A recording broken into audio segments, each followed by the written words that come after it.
438페이지를 한번 보겠습니다.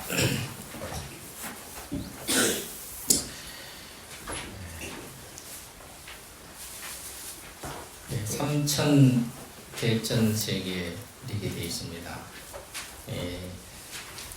이제 우리가 이제 거시적인 세계, 우리가 살아가는 그런 거시적인 세계가 이제 우주 아닙니까? 그래서 우리 인간 이 지구를 포함해서 수많은 밤하늘에 보면은 얼마나 많은 별들이 많이 있습니까? 그러한 우주를 갖다가 불교에서는 그것을 삼천대천세계라 이렇게 표현을 합니다. 그런데 여기 이제 표현을 보면은 이제 한번 제가 잠깐 읽어보겠습니다. 불교 우주가는 생성소멸적인 차원에서 본다면은 성급, 주급, 괴급, 공급입니다만 전체가 얼마나 큰가 하는 공간적인 의미에서 본다면은 삼천대천세계입니다. 불교에서 한 세계를 일소계라, 일소세계라고 하는데 이는 태양계를 중심으로 하는 한 세계를 말하는 것이라고 볼 수가 있습니다. 일소세계는 수미산을 중심으로 칠산팔해를 교고로 번갈아 두르고 철이산을 가장 밖에 있는 외곽으로 한 세계를 말합니다. 그래서 부산팔해 즉 9산과 8바다인데 그 이름이 다 있습니다. 순우금 산매대에 보면 같이 번갈아 둘러 이루어지는 표현이 되어 있습니다. 아무튼 이런 말씀은 그 당시에는 세밀한 분석이 필요 없고 다만 어떻게 중생들이 망상을 안 내고 성불할 것인가 하는 것이 문제이기 때문에 상징적으로 말씀을 했습니다. 자, 이제 그 불교에서는 지금은 우리가 많은 과학이 천체 물리학이 발달을 하니까 지금 뭐 태양을 중심으로 해서 지구라든지 화성이라든지 수성, 목성, 토성 뭐 이러한 위성들이 이제 돌고 있다는 걸 알았지만 우리가 중세까지만 해도 그런 사실을 전혀 몰랐습니다. 그러니까 이제 우리가 기독교에서 보면은 천동설, 지구는 가만히 있고 태양이 지구를 돈다라고 믿어왔습니다. 그것이 뭐 몇천 년을 지금 뭐 중세까지는 쭉 그렇게 믿어왔습니다. 그런 정도로 이제 이 우주에 대해서는 아주 무지했습니다. 그래서 갈릴레이라든지 코페르니쿠스 같은 분 나와서 그래도 지구는 돈다. 태양은 가만히 있고 도는 거는 지구가 돌아 태양이 도는 것이 아니다. 그러면서 이제 우리가 태양 주위에 지구만 있는 것이 아니고 뭐 수성이니 목성이 토성이 이러한 위성 그걸 도는 위성들이 있다라는 것을 이제 발견을 해냈죠. 그런데 이제 중세 이전만 해도 그렇게 이제 태양은 지구는 가만히 있고 태양이 돈다 할 정도로 그렇게 무지한 세계였습니다. 그러니까 이제 불교의 우주관을 설명할 때는 우리가 보통 작은 것은 옛날에 우리가 100년 전만 해도 작은 것은 뭐라 그러죠? 티끌만하다 그랬잖아요. 작은 것을 표현할 때. 지금은 무슨 뭐 이 작은 걸 표현하는 여러 가지 수치가 있지요. 그러지만 우리가 어렸을 때만 해도 작다, 뭐 티끌보다 작다, 뭐 이렇게 표현을 하고 큰 것은 뭐라 그러죠? 큰 것은 그냥 태산처럼 높다, 막 그러잖아요. 그러니까 이제 아주 옛날에 뭐 2000년 전에는 크다는 개념이 우리가 비교할 대상이 없어요. 가장 큰 것은 우리 눈에 보이는 아주 높은 산을 말하죠. 그리고 조금만 하지만 태산같이 높고, 작은 것은 뭐요? 먼지만 하다 그러고, 그죠? 그리고 넓은 것은 뭐요? 바다처럼 넓다 그러고, 이것이 이제 아주 오래된 옛날에 100년 전만 해도 이제 그런 식으로 밖에 우리가 우주를 크다는가 작다는 개념을 우리가 몰랐습니다. 그러다 보니까 2500년 전 그때는 우주를 설명하려고 하니 이게 무슨 말이 안 되잖아요. 그러니까 이제 비유와 상징을 이제 이야기를 합니다. 가장 큰 것이 이제 태상처럼 높은 것이니까 그 가장 높은 산을 뭐라고 하냐면 수미산이라고 했습니다. 우리가 뭐 히말라야 가면은 그 수미산, 카일라이산이라고 있습니다만은 그거는 이제 불교에서 말하는 수미산이 아닙니다. 그냥 카일라이산인지 근데 이제 어떻게 사람들이 수미산 하는데 불교에서 말하는 수미산은 아닙니다. 그래서 가장 높은 크다는 개념이 뭐냐면 수미산을 상정을 합니다. 그래서 수미산이 제일 높고 그리고 이제 그 옆에가 또 8개의 산이 또 옆에가 있고 그 옆에 또 산이 있고 그래서 8겹으로 이제 산이 수미산을 에워싸는데 그 수미산을 에워싸는 그 중간에 산과 산 사이에 거대한 바다가 있어. 그러니까 이제 산이 9개 오니까 바다가 몇 개겠어요? 8개의 바다가 있겠죠. 산은 9개고. 그렇게 해서 아주 크다는 것을 상징적으로 표현을 할 때 구산팔이라 산은 9개가 있고 수미산이 중심입니다. 그리고 그 옆에가 이제 8개의 산이 있어서 바다는 이제 그 속에 있고 우리가 사는 이 세계는 그런 작은 트리머리 어딘가에 하나 있더라. 이렇게 이제 우리가 사는 세상을 그렇게 이제 비유적으로 표현을 했습니다. 그것이 이제 뭐냐면 여기서 말하는 이제 수미산에 관한 얘기인데 지금으로 말하자면은 태양을 중심으로 해서 이렇게 이제 지구라든지 수성, 목성, 토성 뭐 이런 것이 돌고 있는 그러한 세계를 상징한다고 여기에 이제 그렇게 말씀을 하고 계십니다.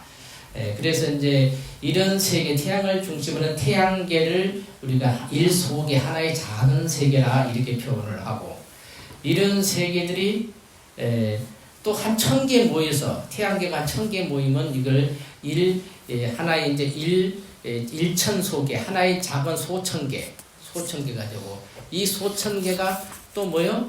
1000개가 모이면 중천개가 되고 중천개가 또 1000개가 모이면 대천개가 되고 그래서 소천, 중천, 대천에서 세 가지가 있으니까 삼천, 대천 세계라 이렇게 이제 표현을 했습니다. 그래서 태양계 같은 것이 이제 한 10억 개 합치면은 그 숫자를 합하면 10억 개 정도 된다고 이제 그렇게 이야기가 그렇게 했습니다. 이게 지금 천문학으로 따진다면은 우리가 사는 이 은하만 해도 이 별 개수만 따지면은 뭐요? 뭐 수천억 개 이렇게 수조 개 이러한 헤아릴 수 없는 그런 별들이 있다고 그러지 않습니까? 그런 한 은하 속에 수천억 개 아니면 수조 개의 별이 있는데 이러한 별들이 있는 이 은하단만 해도 이런 은하만 해도 우리가 사는 이 은하만 있는 것이 아니고 우주에는 뭐 지금 우리가 관측할 수 있는 은하만 해도 셀 수가 없답니다. 수천억 개에서 아니면 수조 개만 수조 개의 그런 큰 은하가 또 있다 그럽니다. 그러니까 이제 여기서는 이제 우리가 그런 것을 그 당시에는 상상을 할 수 없었기 때문에 세계를 갖다가 이렇게 이제 이야기를 했다고 그럽니다. 다시 한번 더 읽어보겠습니다. 그래 부처님이 아시는 그대로 말해서는 중생들이 알 수가 없으니까 말입니다. 그러나 중생들은 세계가 어떻게 생겼는가? 나는 대체로 어디서 태어났는가? 물질의 근본은 무엇입니까? 그런 의문은 그 당시 미개한 때에는 품을 수가 없었겠지요. 따라서 그때 대용해서 말씀을 했던 것입니다. 현대 천문학에서도 태양계 밖에 은하계가 또 끝없이 많이 전개된다고 하지 않습니까? 그래서 태양계를 중심으로 여러 유성이 도는 한 단위의 세계, 즉 1소계를 1000개 합한 것이 소천계요. 이 소천계를 다시 1000개 합해서 중천계고 중천계가 1000개 합해서 대천세계입니다. 그러니까 한 세계의 1000개의 1000배가 10만이고 다시 1000배가 10억이 됩니다.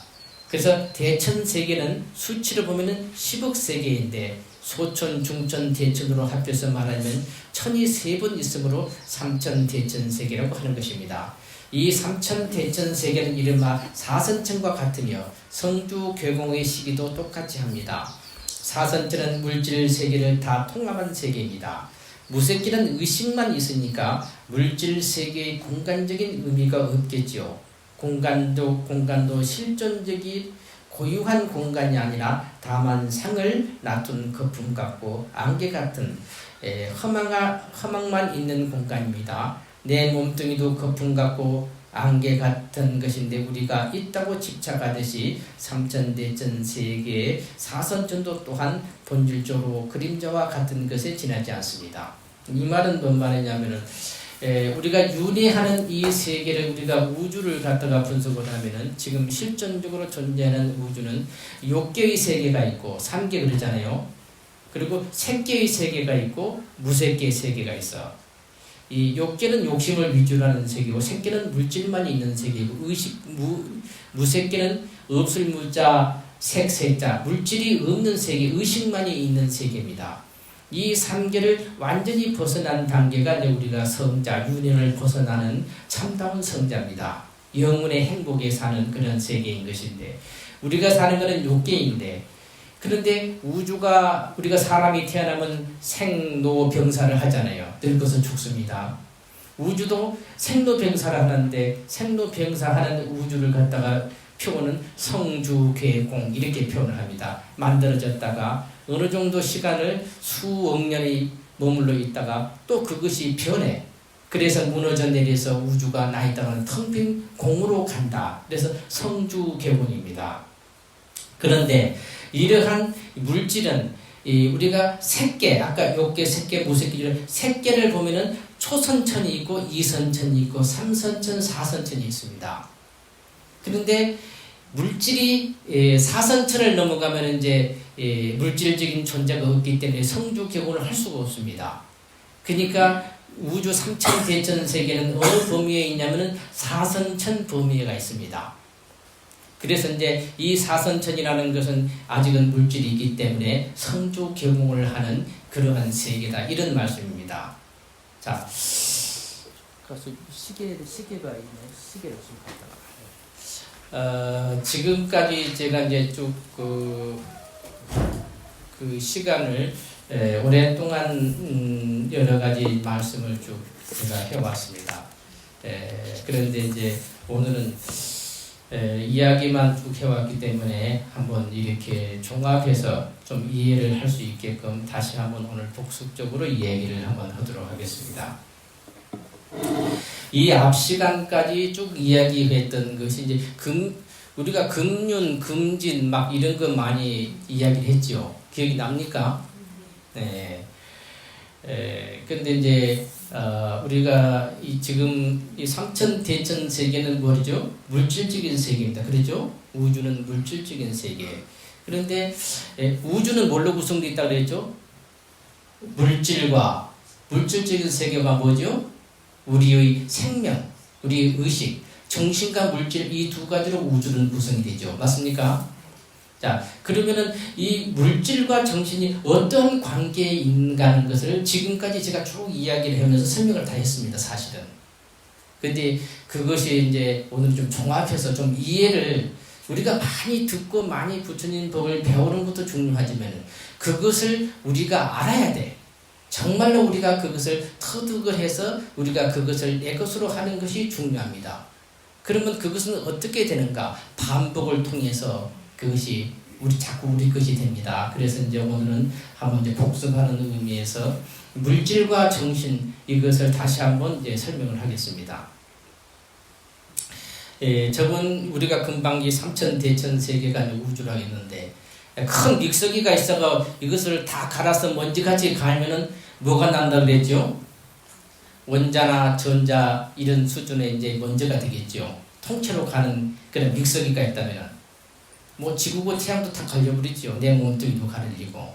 그러면 마지막에 남는 아주 작은 알갱이를 우리가 이제 소위 말해서 양자라고 그러잖아요. 양자. 이게 모든 것은 양자로 구성됐습니다. 양자는 뭐라 그랬죠? 양성자나 중성자 또는 뭐요? 전자와 같은 아주 소립자를 우리가 이제 양자라고 그럽니다. 이런 것들이 모여서 뭐요? 우주를 구성을 했어. 그래서 우리가 벽돌 집을 어떤 집인가를 보려면은 그 집을 짓는 재료가 뭔지를 하면은 그 집이 무슨 집인지 알 수 있지요. 나무를 재료로 써서 이렇게 모여서 지은 뭐요? 그거는 목조집이고, 세면 벽돌로 쌓여서 지은 집은 뭐요? 벽돌집이 돼.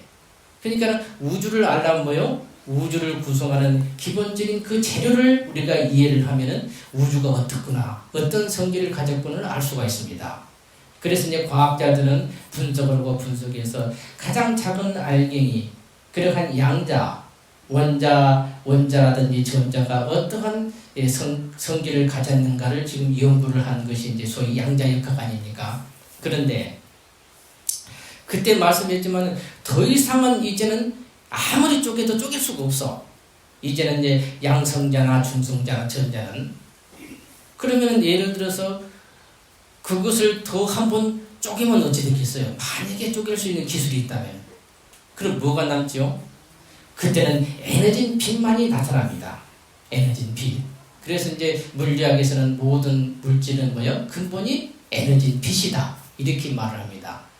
그런데 이렇게 작은 알갱이, 원자, 이 전자나 양성자나 중성자 이 작은 알갱이를 뭔가 하고 과학자들이 관찰을 하니까 과학자들이 이것이 어떠한 혼란이 왔습니다. 왜 그러냐면은 과학의 대상이라는 것은 주관과 객관이 분명해. 앞에 있는 물질은 나와 관계가 없어. 나와 무관하게 누가 관찰해도 똑같아야 돼. 근데 그 작은 알갱이를 놓고 원자나 전자, 양성자, 중성자를 이렇게 보니까 토마스 영, 제가 그런 얘기 많이 하죠. 토마스 영이 이중슬립 그 장치를 놓고 빛을 쏘아보니까 빛이라는 그 광자가 관찰할 때와 안 할 때와 틀려. 입자가 어떤 때는 보면은 입자로 나타났다가 우리가 총알 같은 거는 입자들이 작은 알갱이니까 그럼 벽에가 그림자가 이렇게 입자로 나타났다가 어떤 때는 파동, 물결이 이제 파도같이 물결 하잖아. 그게 파동으로 나타나는 거예요. 관찰할 때와 관찰을 할 때는 관찰하는 행위가 있을 때와 없을 때가 똑같은 광자가 하나의 알갱이인 줄 알았는데 그것이 아니라 어떤 때는 물결점은 그러한 자기가 작동을 하고 어떤 때는 알갱이 모양을 나타내는 거야. 그러니까 객관적으로 우리가 지금 절대적인 그렇게 이제 물질로서 객관적이라 한다면은 관찰을 하든 안 하든 알갱이면 알갱이해야 되고 파장이면 파장해야 되는데 이것이 관찰할 때마다 틀려. 그러니까 이제 그것이 이제 많은 이제 그 양자역학자들이 혼란을 가져왔습니다. 그래서 그것을 가만히 관찰하니까 어떤 현상이 나타나면 양자라고 하는 그 작은 더 이상 쫓길 수 없는 그 우주를 구성하는 기본 입자가 뭐요? 어떻게 되어 있는가? 보니까 입자 아니면 파동이요. 동시적인 존재들하는 거예요. 그래 이제 그렇게 해서 그것을 갖다 양자의 중첩이라 제가 많이 이야기를 했습니다. 그랬는데 또 한번 관찰을 해보니까 예를 들어서 흰 공과 검은 공을 갖다가 이렇게 이제 상호 작용을 일으켜서 하나는 박스에다가 딱 넣어가지고 하나는 여기 두고 하나는 우주 끝에 다 갖다 놨어. 그러면 양자가 중첩 상태이기 때문에 관찰하기 전에는 뭐요? 지금 내 앞에 있는 그 상자의 공은 빨간색, 그 검은색도 아니고 흰색도 아니라 결정이 되어 있지 않느냐. 알 수가 없어. 양자 역학에서 본다면은. 무슨 퀴즈 같죠?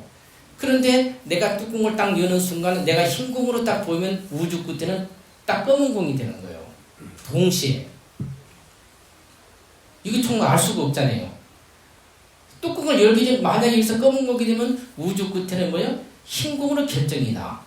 이것은 뭐냐면은 우주 끝하고 여기 사이가 동시에 한다면은 공간이라는 것이 있을까요? 없을까요? 만약에 한다면. 이 공간이 존재하면 절대지 그런 것은 나타날 수가 없습니다. 그것을 갖다가 이제 양자 얽힘이라고 말합니다. 자, 제가 이것이 어떤 것인가, 부처님 가르침하고 어떤 관계에 있는가 하는 것을 제가 설명하려고 옛날 이야기를 지금 꺼냈습니다. 자, 금방 말한 대로 이제 다시 한번 하겠습니다. 삼천대천세계를 갖다가 부시고서 남은 나에다가 나온 것이 원자나 아니면 이제 전자 같은 아주 작은 소립자가 있습니다. 근데 그 소립자는 금방 말씀드린 것 같이 우리 의식과 관계가 없는 것이 아니라 있더라는 것이라. 이렇게 객관적인 어떠한 이 물질이라는 것은 우리가 물질은 앞에 지금 돌멩이가 있고 저 산이 있으면은 아무런 우리가 관계가 없어. 누가 봐도 똑같이 그것은 우리 의식하고는 관계없이 지금 우리가 봤는데 그 저변을 보니까 그거는 내 의식과 관계가 있더라는 겁니다. 그런데 그 현상을 과학자들이 이해는 했는데 그 현상을 발견했는데 왜 그런지를 몰라. 그러니까 양자역학하는 그런 분들이 양자역학을 이해하는 사람은 세상에 아무도 없다. 이런 이제 말을 합니다. 자, 그러면은 부처님 법에서는 그러면 이것을 어떻게 되는가 하는 것을 이제 보겠습니다. 그러면 금방은 뭐요? 물질을 갖다가 믹서기에 갈아서 했습니다. 그러면 좀 쉽게 지금 이야기하려고 합니다. 그러면 뭐요? 우리 정신을 갈았어. 갈면은 뭐가 나와? 처음에 우리 정신 의식은 뭐냐면은 많은 사랑하고 미워하고 지금도 온갖 생각 떠오르잖아요. 이런 거는 거친 물질이다. 물질로 말하자면은. 그런 소리를 갈고 닦으면은 근심하고 걱정하는 것도 싹 갈려버리겠죠. 맞습니까?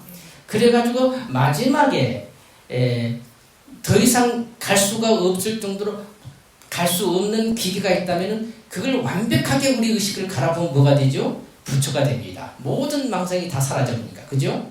그런데 조금 덜 갈렸어.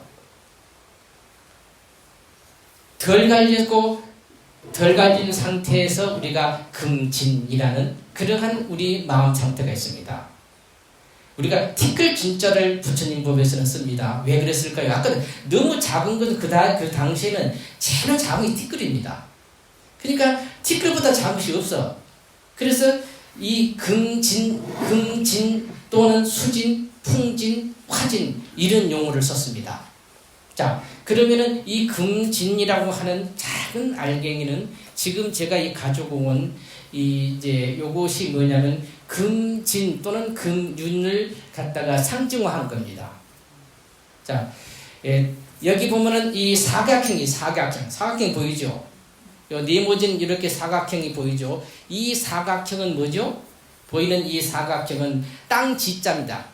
땅에 그러한 상징적인 겁니다. 이 동그란 원은 뭐예요? 풍입니다. 수. 이 물수자, 물입니다. 동그란 것 원형은. 여기 반월이 있죠, 반월. 이 반 정도 되는 이 반월은 뭐냐면은 이것이 반월풍입니다. 화는 뭐냐면 이 삼각형 있죠. 이 삼각형이 불화입니다. 그래서 이 속에는 뭐냐면 지수화풍이 다 들어있어. 지수화풍은 뭐냐면은 물리적으로 말하자면은 원자핵이나 전자나 양성자와 같은 그런 것을 우리가 뭐냐면은 지수화풍이 됩니다. 우리가 이제 지수화풍이라 하기도 하고 전자나 양성자, 중성자라고도 표현을 합니다. 자, 그러면은 지금까지 제가 이제 쭉 보자면은 이 지수화풍을 갖다가 분리할 수 있습니까? 없습니까? 여기에서. 지라고 해서 이 사각형을 뚝 띄어나면 이것이 성립합니까? 안 합니까?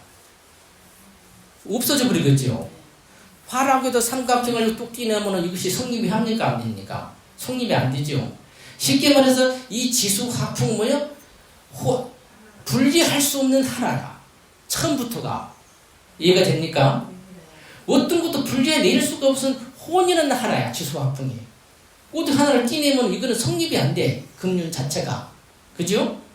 이렇게 본래 우리 마음에 있는 근본 물질인 마음의 근본이 작은 알갱이 마음은 뭐냐면은 이렇게 금진, 금윤으로 구성되어 있는데 이것은 빛의 덩어리, 빛의 덩어리. 이것이 좌회전하고 우회전하면서 뭐냐면은 좌회전하면은 그것을 갖다가 수진그라고 우회전하면 그걸 화진그래. 아까 말 지수화풍 그랬잖아요. 아주 그러한 미세한 그런 것이 합니다. 그래서 이제 좌회전을 하게 되면은 이것이 뭐냐면 양성자나 중성자가 되고 요즘 말로 하면은 우회전을 하면 뭐예요? 전자가 된다는 것입니다.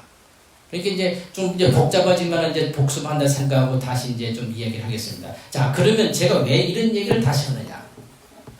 방이 두 개가 있어. 칸이 땅 중간에는 칸이 막아져 있겠죠. 방이 두 개가 있으면. 오른쪽 방과 왼쪽 방의 중간에 이제 칸막이가 다 경계가 있는데 오른쪽은 뭐냐면 물질적인 세계야. 왼쪽은 뭐요? 정신적인 세계야. 우리 마음이거든. 지금 우주는 우리는 우리의 그러한 정신적인 세계가 있고 물질적인 세계가 있잖아요. 이 두 개가 하나의 경계를 딱 벽을 두고서 오른쪽은 뭐요? 한쪽은 물질적인 세계, 한쪽은 뭐요? 정신적인 세계야. 자, 이 경계를 이야기하는 것이 양자역학입니다. 자, 다시 한번 말하겠습니다. 우주를 통째로 믹서기에 가니까 뭐가 나온다 그랬어요? 작은 소립자가 나온다 그랬죠. 소립자가 뭐요? 양성자나 중성자나 전자라 그랬죠. 이 전자의 특성이 뭐라 했죠? 아니 여기에서 일어난 일이 하나의 상호작용은 우주 끝에서 동시에 일어나. 공간성이 없어. 그리고 내가 관찰을 할 때와 안 할 때에 따라서 그 모습을 달리해. 그러니까 이거는 정신적이라고 말할 수도 없고 물질이라도 말할 수가 없어. 그 경계선상을 말하는 것이 뭐냐면은 양자역학이란 말이라. 그래서 양자중첩이라, 양자얽힘이라는 것은 그 현상을 말하는 거예요. 쉽게 말하자면은 왼쪽 박의 정신적인 세계는 뭐냐면은 공의 세계입니다.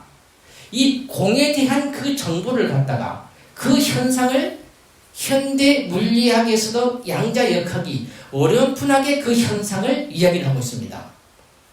그러니까는 이것이 머리로는 이해가 안 돼. 이게 뭐만 나와? 그 현상만 이해할 뿐이라. 그런 현상이 있구나 하는 것을. 그 이상을 지금 과학은 모릅니다. 왜 그러냐? 양자중첩이라는 것은 우리가 관찰하기 전에는 입자도 아니고 파동도 아니라. 자, 그것은 뭐가 같냐면은 아까 다시 말하면 이 물질적인 그 경계를 넘어선단 말이라. 그러니까 아까 말해 양성자나 중성자 같은 것을 다시 믹서기 딱 갈면 뭘로 변해요? 뭐가 되죠? 금진이 되겠죠. 더 갈면은 금진부터는 뭐예요? 빛입니다. 그러면 그거는 뭐예요? 우리 의식이란 말이다. 물질인 줄 알았는데 물질인 줄 알고 자꾸 갈아봤더만 더 갈고 나니까 뭐가 나와? 금진이 돼. 금진은 뭐예요? 우리 의식입니다. 의식. 그러다 보니까 이 금진, 여기에 그러한 칸막이 왼쪽과 오른쪽의 그 경계선상에서 뭐예요? 이것이 양성자나 중성, 소립자가 되는 거예요. 왜 소립자가 나오느냐? 이 금진이 사랑하는 마음은 좌회전시키고 미워하는 마음은 우회전을 해. 그러면서 지수화풍 전자나 양성자나 중성자가 만들어지더라는 겁니다. 그러니까 그러다 보니까 현대 물리학에서는 뭐예요? 이것이 관찰할 때와 안 할 때와 내 의식과 이 작은 알갱이가 서로가 반응을 해. 그러니까 지금까지 모든 물리학은 내 의식과 관계없이 입자면 입자와 파동이 파동이어야 돼. 그런데 그렇지를 않아. 그러니까는 쉽게 말해서 물리학에서 멘붕이 온 거죠. 쉽게 말하면. 지금도 모릅니다. 그건 알 수가 없습니다. 그런데 그러한 양자나 양성자라든지 이러한 그 소립자가 더 부시가 놓으면 그 안은 뭐냐? 그것이 그때부터는 의식이라. 자, 그러면 다시 거꾸로 말하겠습니다. 자, 왼쪽 방에는 우리가 의식입니다. 그죠? 우리 생명이라. 부처는 뭐요? 우리의 망상이 뭐요? 하나도 있어 없어? 완전히 믹서기에 갈아가지고 망상이 사라져버렸어. 먼지도 없어. 그럼 뭐만 순수한 뭐요? 하나의 생명 빛만 있어. 그러한 그것이 부처인 것인데 아직 부처가 못된 단계에서는 어찌 되겠어요? 그 속에 아직 갈리지 않은 아주 미세한 뭐가 있어? 우리 의식이 남아있어. 그 의식이 금진, 그 의식이 뭐냐면 금진 단계까지는 빛이고 하나의 생명인데 그 생명 가운데 그 빛이 속에 들어있는 작은 의식이 뭐냐? 발동을 하는 거예요. 발동을 하면 어찌 된다고? 사랑하고 미워하는 마음에 대해서 하나는 좌회전하고 하나는 우회전하면서 뭘 만들어낸다고? 작은 소립자가 형성이 돼. 그때 물질화되는 거야. 그러니까 작은 알갱이 그것은 물질이라도 할 수도 없고 정신이라도 할 수 없어. 그런 것들이 이제 하나의 양성자나 중성자나 이런 전자가 형성이 되면 이것들이 이제 결합을 시작을 해. 그러면 자꾸 물질화돼. 그죠? 그런 것들이 모여서 하나의 원소가 되고 원소가 모여서 하나의 분자가 되고 그런 것들이 모여서 작은 알갱이를 이루고 그것이 모여서 뭐가 돼?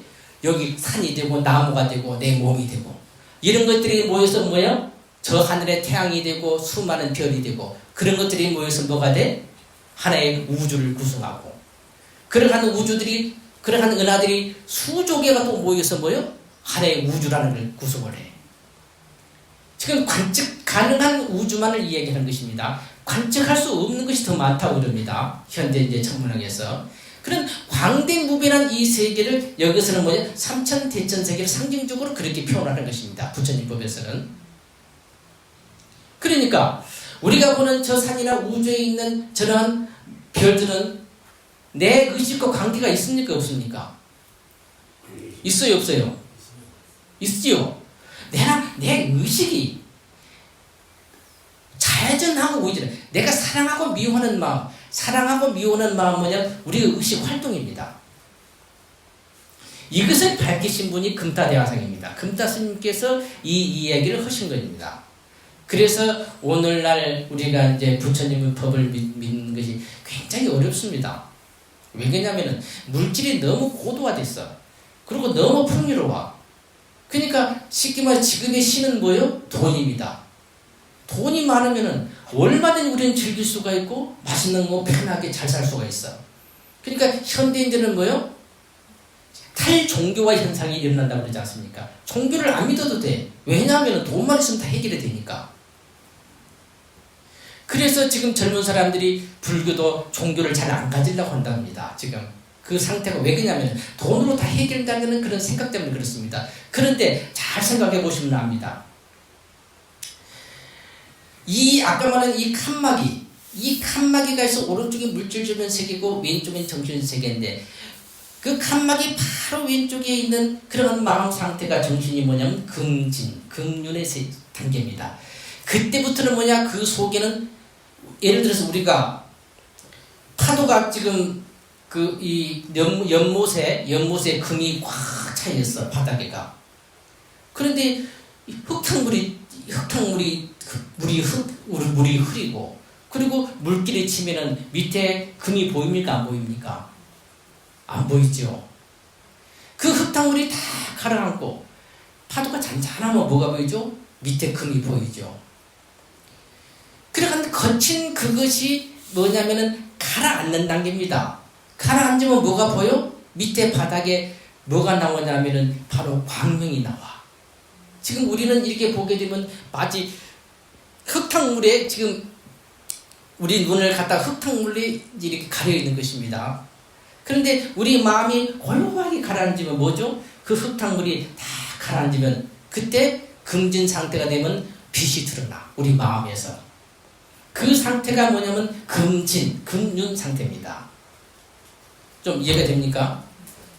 우리가 거대한 바다에 보면은 파도가 울렁이잖아요. 그러면 그 밑에가 고기들이 보입니까? 안 보이죠. 바닷속에 안 보이죠. 그러나 그 파도가 잔잔해지면 뭐요? 아주 투명하고 잔잔해지면 밑에가 뭐가 보여? 수많은 생명체가 아름답게 논이는 그 모습이 보이겠죠. 그렇지 않습니까? 그죠? 그와 마찬가지로 이 경계선, 그 경계선을 딱 넘어선다는 것은 뭐냐면은 아까 말한 대로 우리 의식에 거친 그러한 파도가 잠잠됩니다. 아주 미세한 파도만 남아있을 뿐이지 거친 파도가 사라졌어. 그러니까 내 마음에 들어있는 뭐요? 내 생명의 본질이 뭐요? 보이기 시작해죠.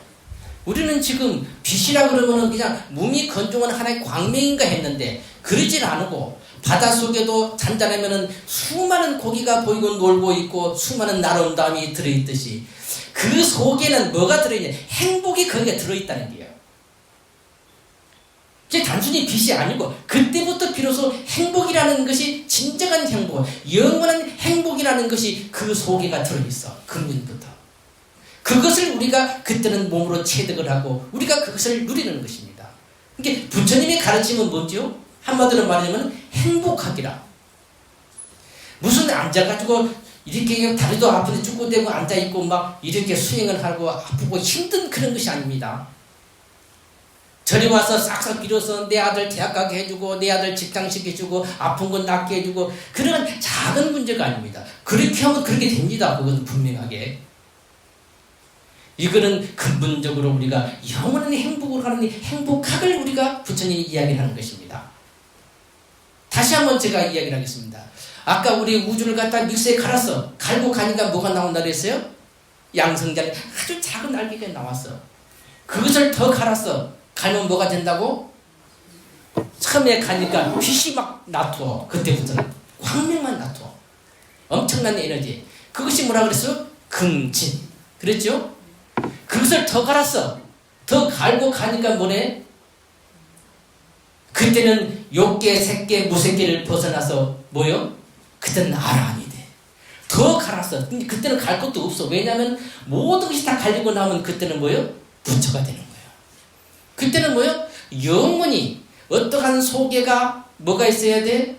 알갱이가, 의식의 알갱이가 조금이라도 있어야 돼 우리가 윤회를 합니다. 근데 그것이 영원히 사라져버렸어. 오직 행복만이 있어. 그때는 순수한 행복의 뭉치만이 영원합니다. 그러니까 뭐예요? 부처가 된 뭐예요? 행복한 사람이 아니에요. 영원한 행복한 사람이 돼. 그 경계가 어디냐? 아까 말한 양자. 양자가 그 경계가 됩니다. 왼쪽 방으로나 오른쪽 방으로 하는가? 그것이 문제라. 그래서 아까 말한 부처, 왼쪽 방에 있는 부처의 그 의식이 순수한 부처가 되지 못하는 사람들이 가지고 있는 부처는 아주 위대한 그러한 축복 속에 천상에 살고는 있지만 의식 가운데 사랑하고 미워하는 그러한 그 찌꺼기가 잠재되어 있어. 그러면 그것이 동력이 돼. 그래서 내 마음의 알갱이, 가장 잘 아는 분의 긍진, 피신 그 알갱이를 뭐요? 사랑하고 미워하는 우리 의식 활동이 뭐요? 움직인단 말이다.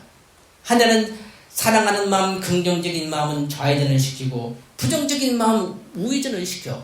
그런 것들이 전자가 되고 양성자가 중성자가 돼서 원소를 구성하고, 그런 것들이 모여서 뭐가 구성해? 내 몸을 구성하고, 그런 것들이 모여서 산이 되고 지구가 되고 태양이 되고, 그래서 뭐예요? 우주를 구성하는 거예요. 그러면 우주의 알맹이는 뭡니까? 그럼 우주를 구성하는 기본 알맹이는 뭡니까? 우주를 구성하는 기본 알맹이는 뭡니까? 물질입니까? 생명입니까? 뭐지요? 정신입니까? 우리 마음인가요? 물질인가요? 그러죠. 마음이죠. 우리 마음이 우주를 구성하는 근본 요소라. 그래서 아까도 말한 대로 이제 과학이 발달하다 보니까 그 경계선상까지 왔어. 물질인가 정신인가. 그게 양자역학인데, 근데 과학은 절대로 이것을 넘어설 수가 없어. 왜냐? 이 금륜을 알 수가 없어. 넘어설 수 불가능합니다. 왜 그러니까?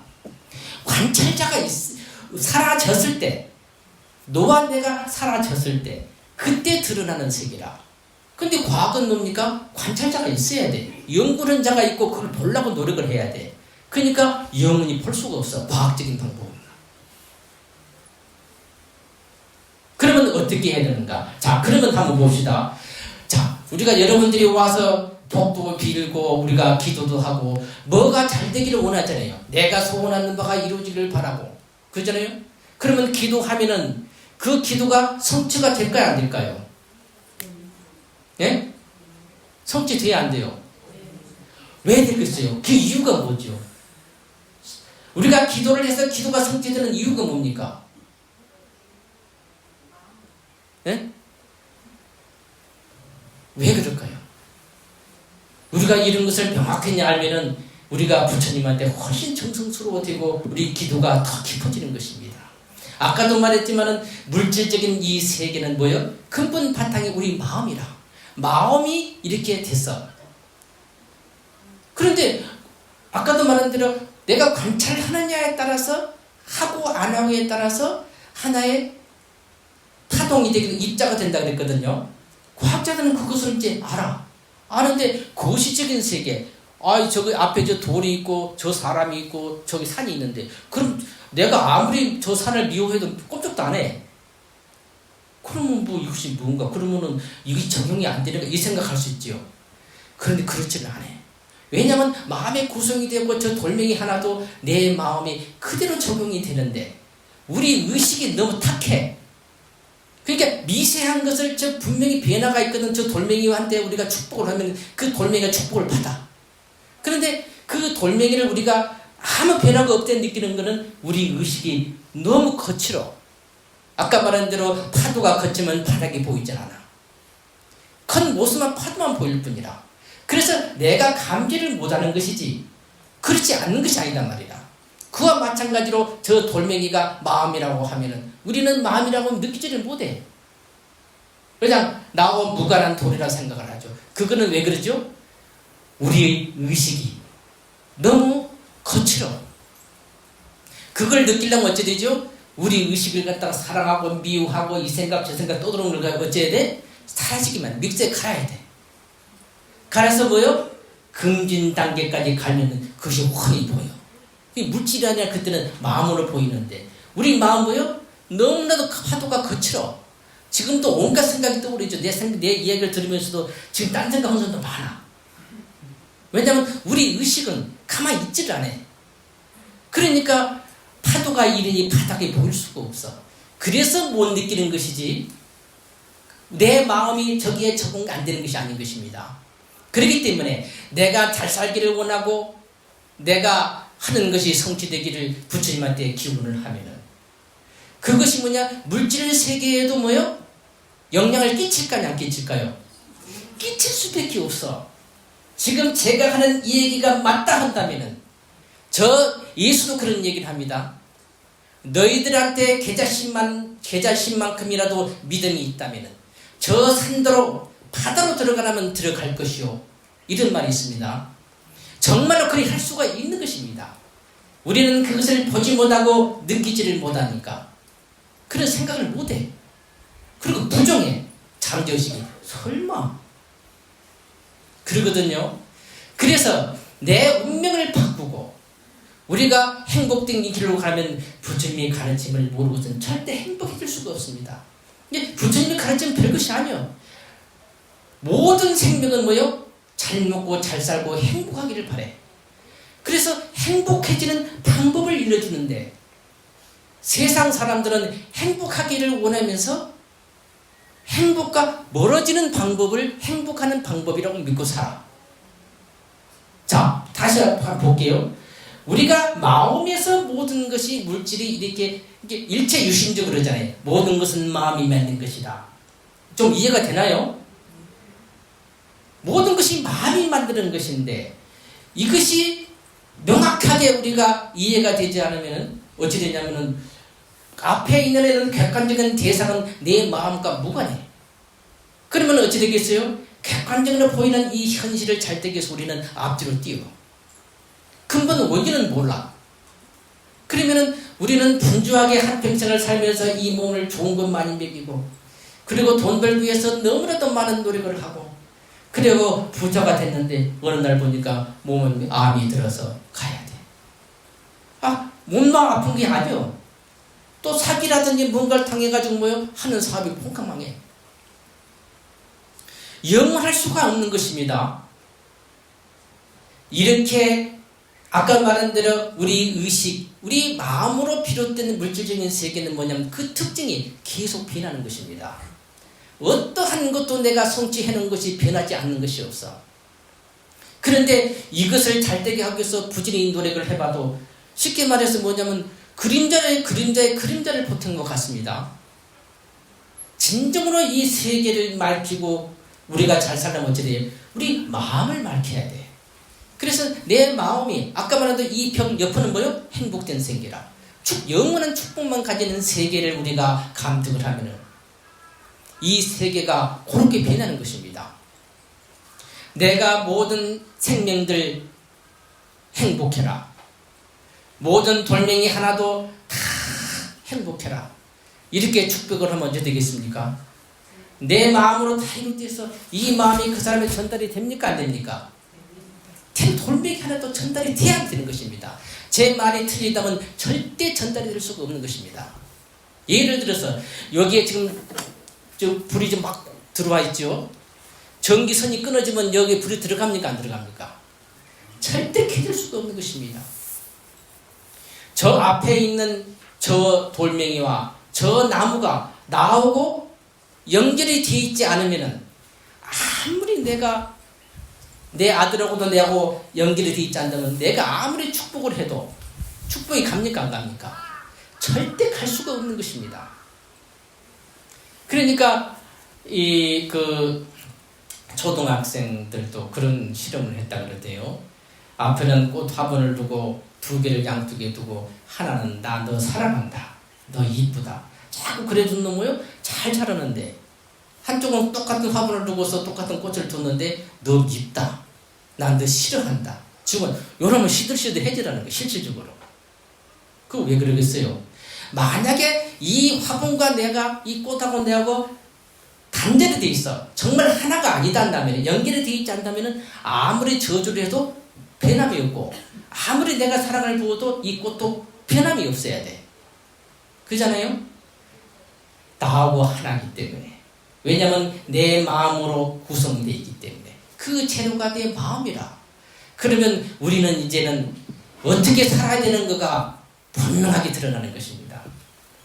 남을 미워하고 시기하고 질투하고 사기를 들고 하면은 내 주변의 환경이 뭘로 바뀔까요? 어두운 그림자가 나 주변에는 나를 싫어하고 미워하는 그러한 환경이 음침한 것이 내 주변에서 살게. 내가 쉽게 말해서 어두운 마음을 보내면 내 주변 환경이 돌멩이 하나, 저 나무 하나가 뭐로 변하겠어요? 어두운 기운을 풍기겠죠. 내가 아름답고 밝은 생각을 내가 하고 그렇게 축복을 하면 돌멩이 하나도 뭐로 변하겠어요? 아름답게 보이고 아름다운 축복으로 변하겠죠. 맞습니까? 네. 우리의 삶이라는 것이 내 마음을 어떻게 사용을 해야 되는가 하는 것이 명확하게 부처님 가르침으로 나오는 것입니다. 그래서 부처님은 그래서 뭐라고 말합니까? 너희들 잘 살라고 하면은 첫째는 이래. 세상은 볼 것이 아무것도 없어. 그림자야. 세상의 것을 내가 얻으려고 하면은 그는 고통이다. 이렇게 말합니다. 그러니까 사람들이 아이고 이 좋은 걸 버리면 왜 고통이냐고 반문할 수 있지만 이거는 내 마음의 그림자를 비라. 그림자는 뭐요? 사라져가는 거예요. 내가 그것을 잡으려고 하면 뭐요? 나한테 고통이 와. 언젠가는 사라지고 말 것이기 때문에. 그래서 부처님은 뭐라고 말하냐면 너희들이 잘 살려고 하면은 뭐라 그래? 베풀으라 그래. 내가 누군가한테 베풀면 뭐요? 그 마음은 천지 우주에 내가 감사하고 모든 사람한테 내가 베풀면 뭐요? 우주의 기운이 어찌 돼요? 베푸는 기운으로 베껴. 그럼 내가 있으면 훈훈해. 여러분들도 어디 가서 그 사람 주변에 어디 단체에 가서 하더라도 내가 그 단체에 많은 도시도 행하고 꼭 돈으로만 도시하는 게 아닙니다. 가서 내가 진심으로 그 사람들을 돕고 그 사람들을 위해서 일이 하면은 괜히 가도 떳떳해. 마음이 부투돼. 그렇잖아요? 근데 아무것도 안 해. 그리고 그 사람들을 미워하는 마음으로 그거 들어가면 나도 씁쓸해. 그것은 이 환경도 내가 만드는 것입니다. 그래서 부처님은 그래서 뭐라고 말하냐면 베풀어라. 보시를 행하다. 두 번째는 뭐라 하죠? 도둑질이라든지 그런 거 하지 마라. 나쁜 짓 하지 말아라. 또 뭐를 뭐 하지 마라 그래요? 살생 같은 거 하지 마라. 내가 저 사람을 죽이면 뭐요? 그 살기가 나한테 와. 나를 죽이는 거예요. 왜냐하면 나하고 하나로 이어졌기 때문에. 여기 있는 그 지금 뭐 여기 연등에 이제 불이 많이 켜져 있잖아요. 내가 저 연등에 담아 하나를 갖다가 깨. 그러면 불빛이 밝아집니까? 줄어듭니까? 줄어들지요. 여기 10개를 갖다가 깨보면 뭐죠? 불이 10개만큼 줄어들어. 내가 살생을 하면 뭐예요? 자꾸 내 빛이 사라지는 거예요.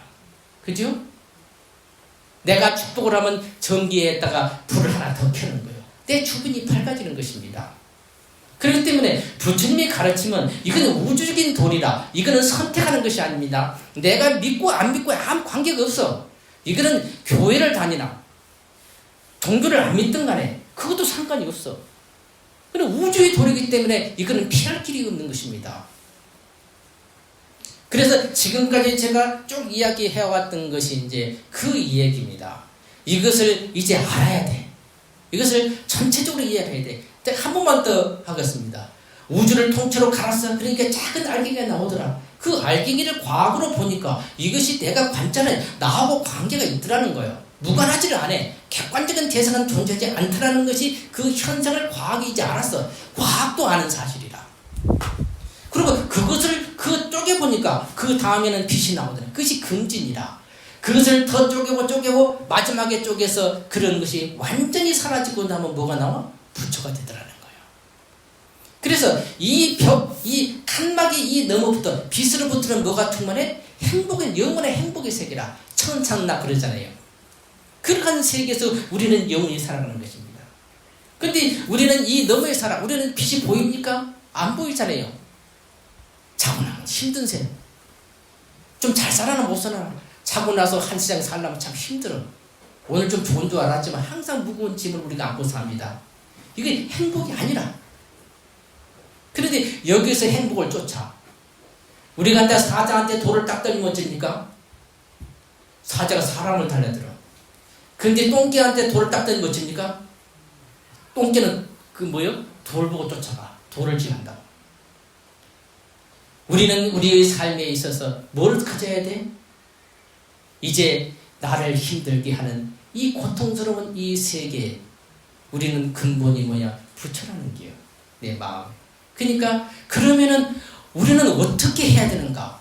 이것이 가장 중요한 문제라. 그러면 금방 말한 대로 생활은 그렇게 거짓말 하지 않고 사기 들지 않고 바른 말하고 우리가 이렇게 많이 베풀고 살면 되는데 그러면 그래가지고 되는가? 근본적으로 나를 뒤집을 수는 없는가? 그 방법론이 뭐냐면 바로 부처님의 수행론입니다. 부처님은 이 세상에 와서 바로 그 이 얘기를 전하기 위해서 왔습니다. 근데 기존에 지금 석가모니 부처님의 가르침이 사실은 우리 중국 불교는 잘 안 들어왔습니다. 들어오기는 들어왔는데 이걸 아주 폄하가 됐어. 그래서 중국에서는 뭐냐면은 화두를 들어야 된다 그러거든요. 그것도 틀린 건 아닙니다. 그 시대는 맞습니다. 근데 대부분의 사람들은 뭐냐면은 기도처에서 다 연구를 했습니다. 근데 부처님 당시에는 그러면 부처님의 친서는 무엇인가?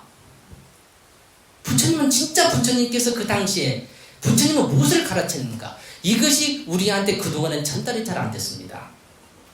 그것이 이제 니까를 통해서 이제는 그것이 그대로 들어와 있습니다. 그것이 뭐냐면 사념초관입니다.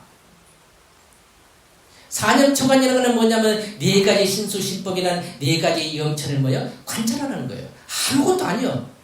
그냥 쉽게 말하면 뭐냐면은 우리가 일거수이투죠. 우리가 행주자와 어목동주 그러잖아요. 그냥 우리가 생활 지금 이 순간도 그냥 알아차리면 돼. 그것이 이제 부처님의 가르침이라. 이렇게 말하면 우리가 잘 이해하기 좀 어렵잖아요. 석가모니 부처님의 가르침을 지금 이야기하고 있습니다. 근데 이제 청학큰 스님께서도 보게 되면은 여기 이제 육묘문이라 해가지고 호흡하는 것을 이야기했는데 이것은 어디서 나오냐면 대안반수의경에서 나옵니다.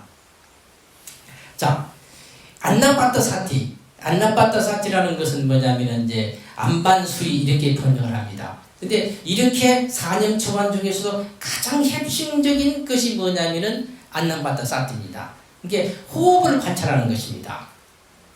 우리가 꼭 참고를 해야 됩니다. 그래서 제가 여러 번 말했지만은 알아도 듣고 계속 자기 점검하시기 바랍니다.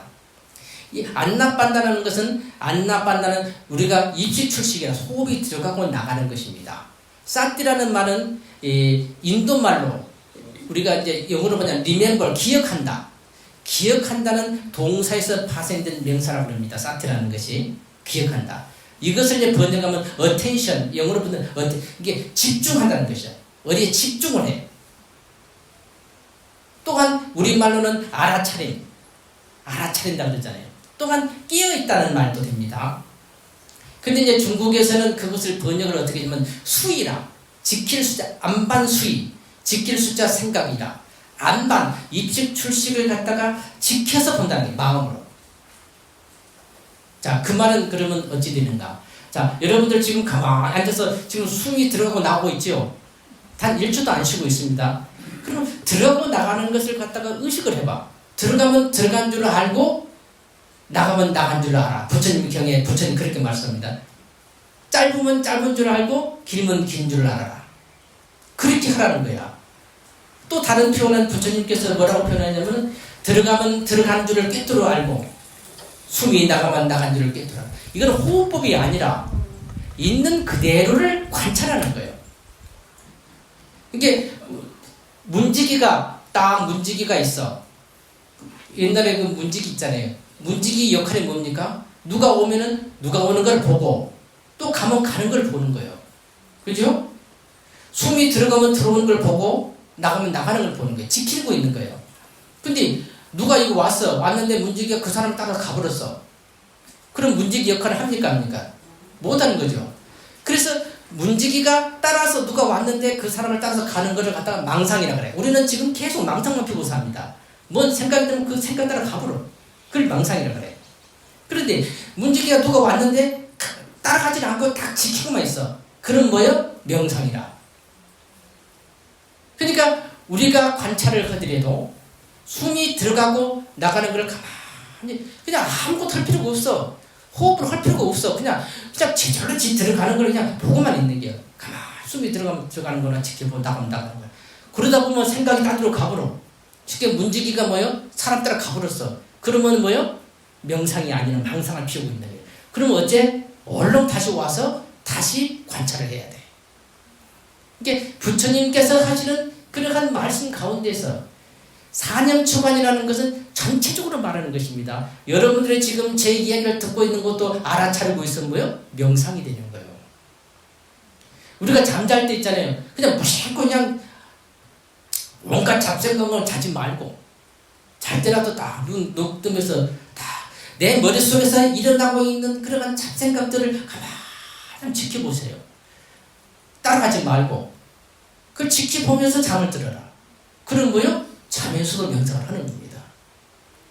내가 죽고 싶다, 내가 살고 싶다, 괴롭다, 힘들다면 뭐요? 가만히 자기 마음을 뒤다보고 괴롭고 싶어하는 마음을 뒤다보고 살고 싶은 마음 뒤다보고 가만히 뒤다봐. 따라가지 말고 그럼 뭐요? 그것이 명상이 됩니다. 걸어갈 때도 뭐요? 그냥 무조건 걸어. 잡생각이 들지 말고 잡생각이 나면 내가 걷고 있는 그 모습을 가만히 알아차리면서 가면은 그게 명상이 됩니다. 그런 여러 가지 중에서 아까 말한 대로 딱 앉아서 하는 이 호흡 관찰을 갖다가 부처님이 제일 많이 강조를 했습니다. 당신의 아들한테도 그렇게 가르쳤어요. 라울라야, 호흡을 관찰해라.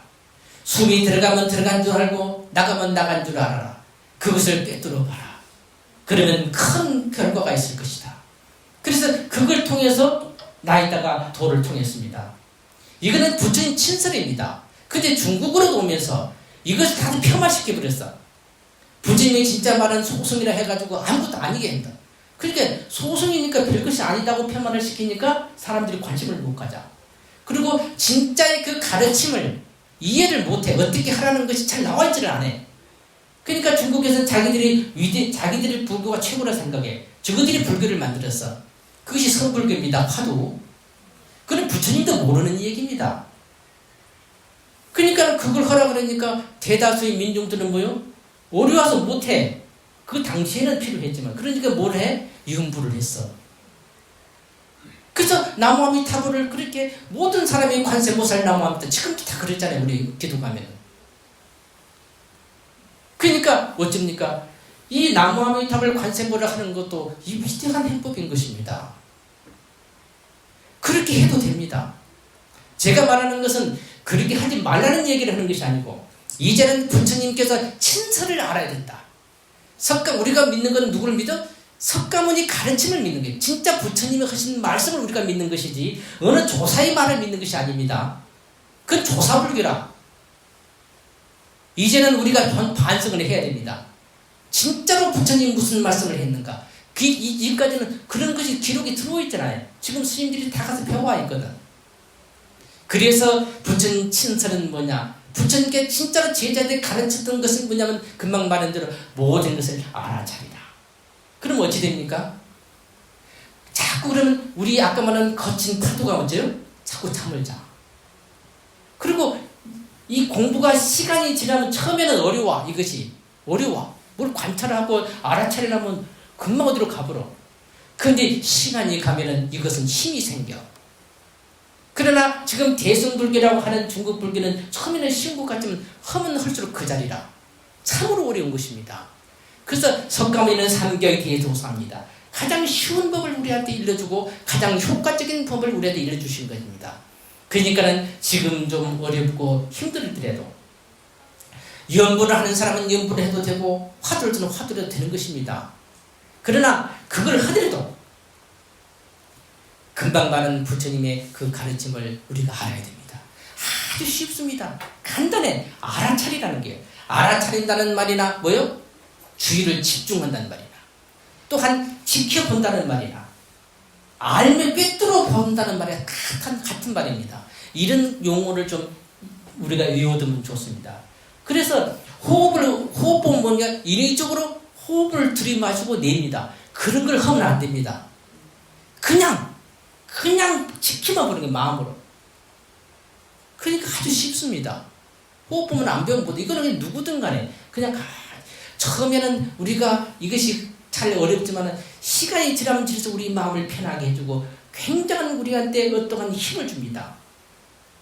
그래서 본래는 4년 초에는 통째로 그냥 우리가 모든 것을 그냥 알아차리면 되는 거예요.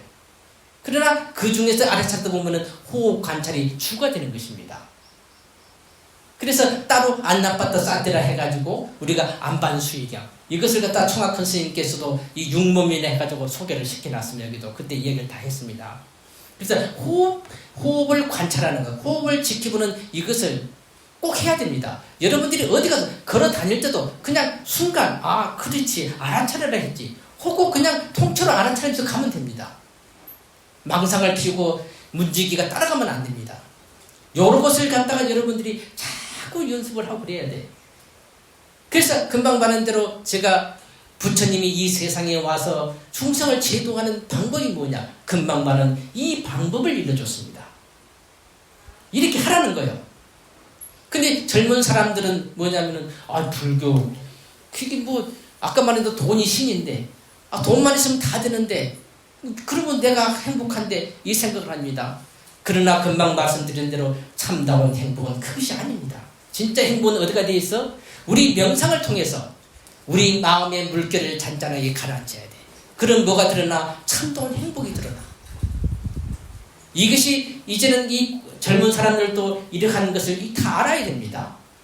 그래서 모든 사람이 내일이나 모레 내가 몇 살 되면 그때부터 수행을 해야겠다는 것이 아니요.